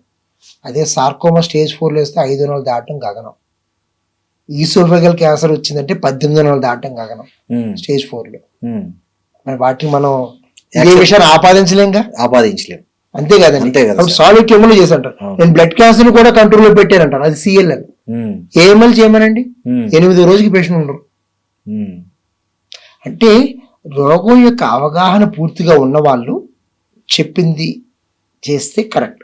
అంటే మేము చేసాము ఆ స్టేట్మెంట్ ని తప్పు పట్టను, కానీ అది అనుకున్న జబ్బు ఒకటేనా కాదు, అది చూసుకోవాలి. కాదు అంటే మనం కరెక్ట్ అయిన ట్రీట్మెంట్కి వెళ్ళాలి. కొన్ని కండిషన్స్ లో మంచి లైఫ్ స్టైల్ ద్వారా జబ్బు ఫాస్ట్గా ప్రోగ్రెస్ అవ్వకుండా చేసుకోవడం కుదురుతుంది. అవి handful of things. Neuro endocrine tumours 18-20 స్టేజ్లో బతికిన వాళ్ళు బోల్డ్ ఎంతమంది ఉన్నారు. Prostate cancer, CLL. నేను ఒక చిన్న ఆర్టికల్ రాశాను, డెవిల్ విత్ లెస్ ఈవిల్ అని. అంటే చెప్పడానికి క్యాన్సరే కానీ దానికి అంత చెడుగునా లేవు. దానికన్నా హార్ట్ అటాక్, షుగర్ ఇంకా డేంజర్ అని చెప్తాను అనమాట. అంత స్లో క్యాన్సర్స్ కూడా ఉంటాయి, కొన్ని డేంజరస్ క్యాన్సర్స్ ఉంటాయి. వాటి యొక్క స్వభావం మనకు ముఖ్యం. సరే, ఇంకోటి, ఈ క్యాన్సర్కి చాలా చోట్ల ఆయుర్వేద మందులు అమ్ముతున్నారు పబ్లిక్గా. చాలా మెడికల్ స్టోర్ల మీద కూడా క్యాన్సర్ నివారణ, క్యాన్సర్ ఏ స్టేజ్లో ఉన్నా మా ఈ మందు వాడితే కంట్రోల్లో ఉంటుందని చెప్పి కూడా అడ్వర్టైజ్ కూడా చేసుకుంటున్నారు. నిజంగా మన ఏదైతే హోమియోపతిలో బెస్ట్ ఉందా, ఆయుర్వేదాలు ఉన్నాయా, అసలు ఆ రెండు కలిపి వాడే వాళ్ళు కూడా ఉన్నారు, అది కరెక్టేనంటారా? క్వశ్చన్ చాలా రైట్ సార్, కానీ పర్సన్ కొద్దిగా రాంగ్. నేను చెప్పలేను సమాధానం, చదవలేదు కాబట్టి. కానీ మీకు కొంతవరకు అవగాహన ఇవ్వగలను. చెప్పండి సార్. ప్యాక్లీటెక్స్ ఒక మందు మేము వాడతాం, ప్లాంట్ నుంచి తీసాం. వింక్రిస్టిన్ ప్లాంట్ నుంచే తీసాం. మేము ఒక రకంగా ప్రాసెస్ చేస్తాం, ఆయుర్వేదిక్ వాళ్ళు వేరే రకంగా ప్రాసెస్ చేస్తారు. క్యాన్సర్ తగ్గించడానికి ఎలా ప్రాసెస్ చేసినా అందులో రా ఇంగ్రీడియంట్ ఒకటేగా పని చేయొచ్చు. హోమియోపతిలో కూడా రిస్టరేషన్ ఆఫ్ ది బ్యాలెన్స్ వల్ల ఇమ్యూనిటీని పెంచి కొంతకాలం క్యాన్సర్ పెరగకుండా ఆపిన కేసును కూడా చూశాను. లేదనైతే అనట్లేదు. అది ప్రిసైజ్గా ఎలా పనిచేస్తుంది మాకు దాని గురించి పూర్తి అవగాహన లేదు. మా సైన్సే చాలా ఫాస్ట్గా డెవలప్ అవుతుంది సార్. మెడికల్, సర్జికల్, రేడియేషన్ ఒక్కొక్క దాంట్లో మళ్ళీ సబ్ స్పెషాలిటీస్ వచ్చేసాయి. ఓకే, ఉత్తి ఆంకాలజీ కాదు, అందులో మెడికల్లో కూడా ఇమ్యూనోథెరపీ, అందులో కూడా కార్టీసెల్ థెరపీ, రకరకాలు వచ్చేయండి. ఈ ప్లేస్ తోటే మాకు కష్టం అవుతుంది, మిగతా తెలుసుకోవడం చాలా కష్టంగా ఉంది. కానీ కొంతవరకు క్యాన్సర్ యొక్క ప్రోగ్రెస్ ని ఆపడంలో దోహదపడతాయి అనడంలో నాకు సందేహం అయితే లేదు. There is a science. ఆ సైన్స్ ఏది కరెక్ట్ ఏది తప్పు, I'm not the right person to judge or comment. కానీ తప్పు లేదనుకుంటా, నేనైతే ట్రై చేసుకుంటే. మీరు అన్నట్లు అది కరెక్ట్ ఆయుర్వేద అయితే ట్రై చేసుకోవడంలో తప్పు లేదు. కరెక్ట్. ఆ పేరు మీద జరిగే వ్యాపారంలో నమ్మితే అది తప్పు. ఇక్కడ డబ్బే కాదు, టైమే కాదు, ప్రాణాలను కూడా రిస్క్ లో పెట్టుకోవడం అనేది, అది ఎవరు కరెక్ట్ ఆయుర్వేద అమ్ముతారు అనేది ఎవరు సర్టిఫై చేసేవాళ్ళు లేరు. సో అది ఒక పెద్ద ఫజిల్ రోగులకి. అంటే ఆ స్టేజ్లో జనరల్గా సార్ ఏమవుతుందంటే, క్యాన్సర్ వచ్చిన వాళ్ళకి ఏది కనపడినా దేవునిలాగానే భావించి వాళ్ళు దీంతో అవుతుందేమో దాంతో అవుతుందేమో అనే ఒక ఉబలాటము ఆరాటంలో వాళ్ళు పాపం చాలా చోట్ల మోసపోతున్నారు. అందుకని ఈ మధ్య బాగా పెరిగాయండి ఈ డిజిటల్ మీడియాలో ఈ అడ్వర్టైజ్మెంట్లు. అది కూడా మీ ద్వారా ఒక సలహా ఇప్పిద్దామనేది నా ఉద్దేశం. అథెంటిక్ గా జబ్బు కొంతవరకు కంట్రోల్లో ఉంటుంది అన్న ఉద్దేశంతో తీసుకోవడంలో తప్పులేదు సార్. ఏదో క్యూర్ అయిపోతుంది అనుకోవడం అనేది మేమైతే తెలియదు, మాకైతే తెలియదు, మేమైతే చూడలేదు సార్. జనరల్గా అన్ని జబ్బులకి ఎంతో కొంత ప్రిడిక్షన్ ఉంటుంది, అంటే మన బాడీ చెప్తుంది, లేదా కొన్ని సిమ్టమ్స్ చెప్తాయి, కొన్ని చేస్తాయి. మరి క్యాన్సర్ను ఎవరైనా ఎలా కనిపెట్టాలండి? అంటే సస్పెక్ట్ చేయడం అనేది ఎట్లా? ఏమన్నా కొంచెం టెస్ట్లు ఉన్నాయా? అంటే మనము ఇది ఇప్పుడు ఇమ్మీడియట్గా దీన్ని క్యాన్సర్ ట్రీట్మెంట్ స్క్రీనింగ్కి వెళ్తే బెటర్ ఏమో అనిపించే లక్షణాలు ఏమున్నాయి మనిషికి జనరల్గా అనుమానించాల్సి రావచ్చు? ఎప్పుడైతే రోగానికి లక్షణం వచ్చిందో క్యాన్సర్ అడ్వాన్స్ కింద లెక్క. ఎందుకంటే లంప్ తెలిసిందంటేనే 2 సెంటీమీటర్లు దాటితే కానీ తెలవదు. అవును. లేడీకి బ్లీడింగ్ వచ్చిందంటే సర్వైకల్ క్యాన్సర్. ఆకలి తగ్గితే క్యాన్సర్ ఎక్కువ ఉన్నట్టు లెక్క. వాంతులు వచ్చాయంటే క్యాన్సర్ ఆల్రెడీ మన జీర్ణాశయాన్ని మూసేసినట్టు లెక్క. జాండీస్ వచ్చిందంటే లివర్ కి డ్యామేజ్ చేసినట్టు లెక్క. ఎప్పుడైతే సిమ్టమ్స్, గొంతు మారిపోయిందంటే అక్కడ మనకి ఆ నరాల్ని పోయినట్టు లెక్క. గడ్డలు వచ్చాయంటే క్యాన్సర్ 2 సెంటీమీటర్లు దాటినట్టు లెక్క. ఎప్పుడైతే క్యాన్సర్ లక్షణాలు వచ్చాయో, ఇందాక చెప్పినవన్నీ అవే: hoarseness of voice, change in size of mole, weight loss, fever, unexplained bleeding, ఇవన్నీ కూడా క్యాన్సర్ లక్షణాలు. కానీ ఎర్లీ కాదు, కొద్దిగా పెరిగిన తర్వాత తెలుస్తుంది. ఓకే. పెరగక ముందర చేసేదాన్ని స్క్రీనింగ్ అంటాం. స్క్రీనింగ్లో రికమెండెడ్ థింగ్స్ ఆర్ సర్వైకల్ క్యాన్సర్కి pap smear, mammogram, x ray, oral examination, colonoscopy, PSA test. ఇయే స్టాండర్డ్. ఈ కాకుండా మిగతా అంతా కూడా ఎక్స్పెరిమెంటల్. మొన్న మా మిత్రులు ఒకరు చెప్పారు, పెద్ద టెక్స్ట్ బుక్ తీసుకొచ్చారు, 600 పేజీలు. టెక్స్ట్ బుక్ అంత చదవలేదు, ఎలా చదువుతాను రిపోర్ట్ అన్నాను. సరే ఏదో ఒకటి చదవండి అని చెప్పంటే కొద్దిగా ఒత్తిడి చేస్తే ఒక 10 పేజీలు జరిగాయి. ఏపీ జీనోమిక్స్ అని ఏదో చెప్పి జన్యు పైన ఏదైతే కంట్రోల్ పెడుతుందో అక్కడ తేడా వచ్చింది కాబట్టి మీకు రేపు ఊపిరితిత్తులో క్యాన్సర్ వచ్చే అవకాశం ఉంది అని చెప్పని రిపోర్ట్లో రాశారు. ఉమ్, చాలా ఎర్లీగా కనుక్కున్నాము, ఉమ్, కాబట్టి మీరు జాగ్రత్తగా ఉండండి. ఏం చేయమంటారు అని అడిగారు. ఉమ్, నాకు కూడా తెలియదురా ఇది, ఉమ్. ఇప్పుడు కుడివైపు వస్తుందో చెప్పలేదు, ఎడమవైపు వస్తుందో చెప్పలేదు. అవును, అవును, ఓకే, పోనీ 2 లంగ్స్ తీస్తే నువ్వు బతకవు. అవును. అంతే కదండి. అంతే ఇప్పుడు కదా. బ్రెస్ట్ క్యాన్సర్ లో బ్రాకా అంటే ఏదో జెనిఫర్ లోపస్ లో చేశారు, అది ఒక అవును. ఫ్యాషన్ అయిపోయింది అవును, అప్పట్లో. అవును, అవును, అంతే కదా. అవును. కానీ ఇలాగా క్యాన్సర్ ఎక్కడుందో తెలియకుండా ఇక్కడ రావచ్చు, ఎప్పుడు వస్తుందో కూడా చెప్పకుండా ఉంటే ఉమ్, ఇలాంటి స్క్రీనింగ్ మాకు చాలా కన్ఫ్యూజన్ క్రియేట్ చేస్తుంది అవును, క్లారిటీ కన్నా. అవును. అంటే స్క్రీనింగ్ టెస్ట్ యొక్క క్లారిటీ ఎలా ఉండాలంటే, ఇక్కడ ఈ చోట క్యాన్సర్ ఉంది, ఇది తీసేస్తే పోతుంది, అంటే ఎక్కడుందో చెప్పగలగాలి. అవును, పోనీ ఖచ్చితంగా 100% 10 ఏళ్లలో వస్తుంది అలా చెప్తే నాన్ ఎసెన్షియల్ ఆర్గాన్స్ తీసేస్తాం. ఉమ్, అంటే ఓవరీ ఫంక్షన్ అయిపోయింది అనుకోండి, ఫ్యామిలీ తర్వాత తీసేస్తాం. అవును. ఇలా కాకుండా అంబిగ్యువస్ గా ప్యాంక్రియాస్ లో క్యాన్సర్ రావచ్చు, మీకు అవకాశం జనాలతో పోలిస్తే 20% ఎక్కువ ఉందంటే ఉంచాలా తీయాలా? సమాధానం అయితే లేదు. అంతే. సో ఈ స్క్రీనింగ్ అన్న దాని యొక్క కాన్సెప్ట్ కూడా ఉమ్, యాక్షనబుల్, క్యూరేటివ్ ఇంటెంట్ తో ఉండే యాక్షనబుల్ మాత్రమే వ్యాలిడ్ స్క్రీనింగ్ టెస్ట్ కింద చూసుకోవాలి. ఓకే. మిగతాదంతా కూడా ఎక్స్పెరిమెంటే. అక్సెప్టింగ్ సమ్ జీన్స్ లో మనం ఎర్లీ డిటెక్షన్ కోసం ప్రయత్నం చేయాలి తప్పిస్తే క్యూర్ కోసం అడగకూడదు. ఉమ్. ఎర్లీగా పట్టుకోవడం కోసం చేస్తే చాలు. ఇంకోటి సార్, కొంతమంది సెలబ్రిటీస్ క్యాన్సర్ వచ్చింది, వాళ్ళు ఫైట్ చేసి విజేతల్లాగా నిలబడ్డారని మనం చెప్పుకుంటున్నాం. వాళ్ళలో ప్రముఖంగా మనం చెప్పుకునేది యువరాజ్ సింగ్, సోనాలి బేంద్రే, తర్వాత పొలిటికల్గా చూస్తే సోనియా గాంధీ, ఇట్లా కొంతమంది ఉన్నారు. సో వాళ్ళకు వచ్చిన క్యాన్సర్ను వాళ్ళు అర్లీగా డిటెక్ట్ చేయడం వల్ల వాళ్ళు ఇవాళకి ఫైట్ చేసి వాళ్ళు సక్సెస్ అయ్యారా, లేకపోతే వాళ్ళు తీసుకున్న కాస్ట్లీ ట్రీట్మెంట్లు వాళ్ళను దాని నుంచి రక్షించాయా అనేది ఏది దీంట్లో? 2 సమాధానాలు చాలా ఈజీగా చెప్పేసారు. జబ్బు మంచిది, ఉమ్, యువరాజ్ సింగ్ వచ్చింది జెర్మ్ సెల్ ట్యూమర్ అంటారు, ఓకే, హైలీ క్యూరబుల్. ఓకే. రెండోది, జబ్బు రాగానే అతను తీసుకున్న యాక్షన్ కరెక్ట్, ఫిట్నెస్ మెయింటైన్ చేసుకున్నాడు, టైంకి ట్రీట్మెంట్ తీసుకున్నారు, ఉమ్, తర్వాత పీరియాడికల్ గా 3 ఏళ్ల పాటు ఉమ్, చెకప్ చేయించుకున్నారు పర్ఫెక్ట్ గా. అంటే పుస్తకంలో రాసినట్టుగా చేసుకున్నారు, పుస్తకంలో రాసినట్టుగానే క్యూర్ అయింది. తర్వాత నా క్యాన్సర్ వెనక్కి రాకపోవడానికి తగ్గడానికి కారణం నేను చేసిన ఇంటర్మీడియట్ ఫాస్టింగ్, ఆటోఫేజీ అని చెప్పిన ఒక ట్రెండ్ మొదలైపోయింది. అవునండి. ఈ ట్రెండ్ అన్నది మాకు భయం వేస్తూ ఉంటుంది. ఉమ్, ఆటోఫేజీ అంటే ఏంటి అంటే, మనం ప్రొడక్షన్ లైన్లో ఉన్నాయనుకోండి, 1-2 సపోజ్ కార్ తయారు చేయాలి, ఉమ్, ఒక బ్రేక్ ప్యాడ్ షేప్ తప్పింది, ఉమ్. అది పెడితే ఏమవుతుంది, కారు ఫెయిల్ అయిపోతుంది. ఫెయిల్ అయిపోతుంది. అంతే కదా. అవును.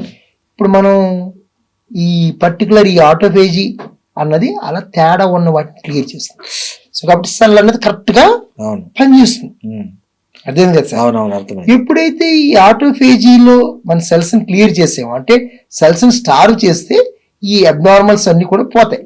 కాబట్టి క్యాన్సర్ రానప్పుడు, తెలియనప్పుడు ఈ స్టార్వేషన్ మూలంగా అబ్నార్మాలిటీస్ మేనిఫెస్ట్ అయ్యి క్లియరెన్స్ హెల్ప్ అవడం అన్నది ఆటోఫేజీలో ఉన్న డేంజర్, బ్యూటీ. ఓకే. క్యాన్సర్ వచ్చిన తర్వాత ఉమ్, స్టార్వేషన్ చేస్తే ఉమ్, ఆటోఫేజీ రాదు, ఉమ్, ఇమ్యూనిటీ పోద్ది. ఓకే. ఏదున్నా క్యాన్సర్- రాకముందు క్యాన్సర్ 10 రెట్లు వేగంగా పాకుతుంది. క్యాన్సర్ అంటే అమెరికాలో బెస్ట్ ట్రీట్మెంట్ ఉంది, లేదంటే ఫారెన్లో ఉంది అని అంటుంటారు. నిజంగానే బెస్ట్ ట్రీట్మెంట్ క్యాన్సర్కి ఫారెన్లో ఉందా, ఇండియాలో ఉందా? మందులు అన్ని చోట్ల దొరుకుతున్నాయండి. ఓకే. డెడికేటెడ్గా కరెక్ట్గా ట్రీట్మెంట్ చేసుకుంటే అమెరికాకి ఇండియాకి నాకు తెలిసి అయితే తేడా లేదు. Hmm. సర్జన్స్ కూడా చాలా ఎక్స్పర్ట్స్. హైదరాబాద్లోనే నాకు తెలిసి 1000 కొద్దీ సర్జరీలు చేసినటువంటి సర్జన్స్ 10 మంది ఉన్నారు కనీసం. వా.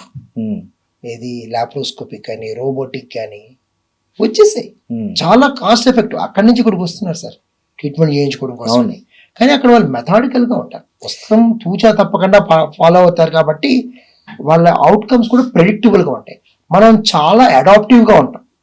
అంటే ఏంటి, వదిలేమది ట్రీట్మెంట్ అంటాం, అప్పుడప్పుడు పనులు చేసేద్దాం అంటాం. ఇలాంటి డీవియేషన్స్ అక్కడ ఉండవు కాబట్టి స్టాండర్డైజ్డ్. కాబట్టి మీకు ఒక ప్రిడిక్షన్ బాగుంటుంది. ఇండియాలో కస్టమైజేషన్ సౌకర్యం ఎక్కువ ఉంటుంది, త్వరగా ట్రీట్మెంట్ మొదలవుతుంది. అమెరికాలో ఉన్నంత వెయిటింగ్ లేదు మనకి. Treatment quality quantity wise same. ఆ ప్రోటోకాల్ అడాప్షన్లో చిన్నపాటి సర్దుబాట్లను మనం ఇక్కడ చేసుకుంటాం, అది అక్కడ యాక్సెప్ట్ చేయరు. కాబట్టి సమ్ అడ్వాంటేజెస్ అదే, డిసడ్వాంటేజెస్ నన్ను అడిగితే ఇక్కడే పడి ఇండియాలో. ఓకే, దట్టు మన హైదరాబాద్ హబ్ యాక్చువల్గా. సార్ ఒక ఫైనల్ క్వశ్చన్, ఒకటి ఈ మధ్య ఇంకోటి ఏంటంటే ఈ పేపర్ ప్లేట్లు, ఈ పేపర్ గ్లాసులు టీ తాగడం, పేపర్ ప్లేట్లలో భోజనాలు టిఫిన్లు చేయడం, వేడివేడి ముఖ్యంగా వేసుకోవడం, ఈ అల్యూమినియం పాత్రల్లో వంట చేసుకోవడము, ఇవన్నీ బాగా క్యాన్సర్ రిస్క్ను బాగా పెంచుతున్నాయి అని అంటున్నారు. కరెక్టా? కరెక్ట్. ఓకే, రోజు చేసుకుంటే తప్పే, ఏదో నెలకోసారి వారానికోసారి అన్న కదా, హద్దులో అవును అన్నారు కదా, అది ఎగ్జాక్ట్ గా హద్దుల్లో ఉంటే ముద్దు అంతే. ఇది సార్ ఈ ప్యాకేజ్ కోసం వాడే ఏదైతే సిల్వర్ ఫోలిక్ ఉన్నాయి అవి కూడా దాని వల్ల కూడా సార్ ఇదైనా సరే మెటల్ బాడీలో ఉంటే ఆక్సిడేటివ్ స్ట్రెస్ వస్తుంది. స్ట్రెస్ వచ్చినప్పుడల్లా ఉన్న ఫ్రీ రాడికల్స్ మన డిఎన్ఏని జన్యుని డ్యామేజ్ చేయడం వల్ల క్యాన్సర్ వస్తుంది. Okay, anything which doesn't belong to you or nature should not be there either in nature or in us. Plastic nature సంబంధించింది కాదు, మనకు సంబంధించింది కూడా కాదు. అవును, రెండు చోట్ల అది ఉండకూడదు. అవును, అయితే ప్రకృతికి సంబంధించిందని ఉండాలా లేదా సంబంధించిందని ఉండాలి, మూడు ఉండొద్దు. అంతే. సో క్యాన్సర్ రావద్దండి. అంతే. పొగాకు కూడా నేచర్ ఇవ్వలేదు సార్, అవును, మనం దాన్ని ట్యానింగ్ చేసి చేసుకున్నాం. అవును, అంతే కదా సార్. థ్యాంక్ యూ అండి, థ్యాంక్ యూ వెరీ మచ్. చాలా అద్భుతమైన విషయాలను చాలా అవగాహనతో చెప్పారు. Thank you very much once again. అసలు ఇలా మెసేజ్ పంపిస్తుందని నేను మీకు థ్యాంక్స్ చెప్పాలి సార్, చక్కటి ప్రోగ్రామ్ చేశారు. థ్యాంక్ యూ వెరీ మచ్ అండి, నమస్తే. And for more videos, Please subscribe to iDream. Please subscribe to iDream. Please subscribe iDream. And please subscribe to iDream. For more videos, subscribe to iDream. please like, share and subscribe to the channel. Congratulations, iDream. Subscribe to iDream. Subscribe to iDream. So subscribe to iDream Media. iDream की iDream team अंदर की huge congratulations. Please subscribe iDream Media. Please subscribe to iDream. Subscribe iDream. Please subscribe to iDream. iDream అంటే నా కళల ఛానల్ను subscribe చేసుకున్నారు, నోరు తిరుగుతలేదు, మీరైతే గంట గుర్తు కొట్టండి. For more such videos, please subscribe to iDream. Subscribe to iDream. Please subscribe to iDream. Please subscribe iDream Media. Please do subscribe to iDream. Please subscribe to iDream Media. For best entertainment and information, please subscribe iDream. And don't forget to subscribe to iDream.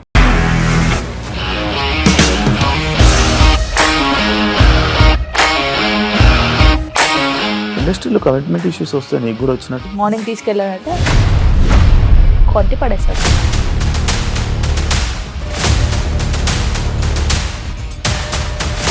ఒక్కళ్ళు కూడా చూడలేదు ఈ cinema అని చెప్పడానికి కూడా చాలా ధైర్యం కావాలి. అది నిజం కదా, దాంట్లో ధైర్యం ఏంటి? ఇది నెక్స్ట్ డే ప్లేట్ మార్చేస్తే తప్పు కదా. As of now, we are comfortable this అని నేను అనుకుంటున్నాను. రష్మిక గారిది మీది ఒకే ఊరంట కదా. నీకు కోపం వచ్చిందంటే బాగా తిట్టేత్తరా? తిట్టేద్దామండి. నిజంగా గేమ్ ని ఎలా చేంజ్ చేయగలిగారు? APSFC వాళ్ళకి 6 నెలల్లో నేను 6 లక్షలు కట్టా. బిజినెస్ చేయాలనుకుంటే it is as difficult as riding a tiger.